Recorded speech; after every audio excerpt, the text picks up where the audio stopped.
L'objectif du Laboratoire Vivant Québec est d'accélérer l'adoption de bonnes pratiques agricoles dans les bassins versants du lac Saint-Pierre, notamment pour améliorer la qualité de l'eau qui arrive au lac, la santé des sols, la biodiversité, mais aussi pour réduire les émissions de gaz à effet de serre, tout en appliquant l'approche Laboratoire Vivant. Le Laboratoire Vivant, ce qui est différent de la recherche traditionnelle, c'est vraiment la proximité entre les chercheurs et les producteurs, puis surtout l'opportunité de pouvoir échanger en cours de processus de recherche, donc d'avoir un peu l'input, on pourrait dire, du producteur au fur et à mesure que des données sont obtenues. Tout ça pour réussir à intégrer leur expertise personnelle dans l'interprétation des données.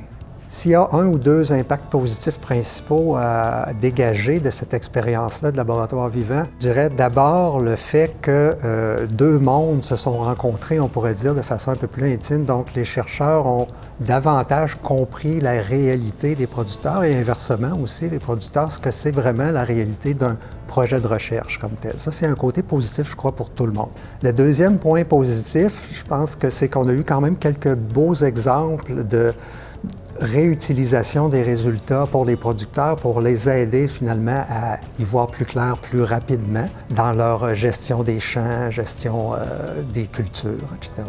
Les bénéfices que Laboratoire Vivant apporte en agriculture ou que ce laboratoire vivant-là a apporté en agriculture, c'est vraiment une accélération de l'acquisition d'un savoir-faire ou d'une compréhension de ce qui se passe avec les pratiques pour le producteur. Donc, ça va forcément l'aider à adopter plus rapidement des bonnes pratiques. Ce que j'ai vraiment aimé dans la méthode du laboratoire vivant, c'est vraiment de travailler directement avec les chercheurs sur nos terres. Il n'y a rien de plus concret que des tests qui ont été faits avec nos types de sols, dans notre environnement, avec notre historique de sol aussi qu'on a.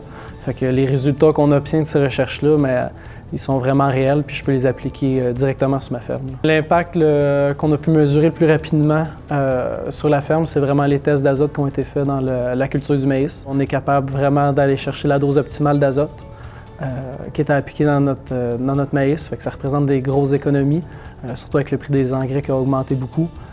De voir justement aussi les meilleurs mélanges d'engrais verts qui seraient appliqués pour aller en chercher le plus possible. Moi, j'aime ça faire partie de ce projet-là. On dirait que les résultats, on les obtient rapidement. Les discussions aussi qu'on a avec les chercheurs, c'est intéressant parce que souvent, on est un peu déconnecté de ça. Fait que c'est vraiment les liens que j'ai pu créer avec les chercheurs. Je pense qu'un des gros bénéfices qu'il y a du laboratoire vivant, c'est vraiment de pouvoir montrer qu'il se fait beaucoup de recherche. Il y a beaucoup de travail qui se fait pour améliorer nos pratiques agricoles. En ayant des études sur les bonnes pratiques agricoles, mais c'est vraiment sérieux. Il y a des effets qui sont mesurés pour aller chercher les meilleures pratiques possibles. Il y en a sur différents sujets, il y en a qui sont plus sur le long terme, il y en a qui sont dans le court terme. Travailler entre producteurs, entre chercheurs, on a beaucoup à s'apporter d'un bord puis de l'autre pour aller chercher les meilleures pratiques possibles. Les études du labo vivant ont permis d'accélérer mes diminutions d'apport d'azote dans le maïs en ayant des données claires sur l'apport des couverts végétaux. On est vraiment capable d'aller chercher la dose optimale. Ce que moi, ça m'aurait pris des années à faire des tests, à diminuer tranquillement d'année en année. Mais là, dans le fond, sur un test, en ayant les chercheurs, ils ont pu faire beaucoup de scénarios possibles pour essayer de trouver la bonne dose.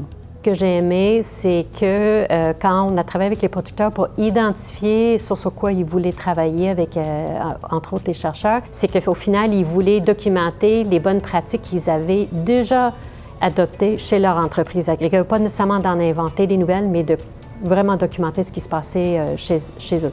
Un des impacts positifs, c'est vraiment la reconnaissance du producteur agricole comme un expert, autant que tout autre expert impliqué dans le processus. Donc, c'est cette reconnaissance-là qui était très intéressante à voir. Ce que j'ai observé d'intéressant dans l'évolution de la relation entre les personnes, c'est vraiment l'importance accordée à toutes les personnes autour de la table au niveau de leurs expertises puis de leurs compétences dans le développement des idées puis des innovations. Un des bénéfices du lab vivant, c'est qu'à moyen long terme, le fait qu'on implique l'usager, donc le producteur agricole, au début dans tout le développement des innovations, ces pratiques-là, leur adoption va être plus durable à moyen long terme.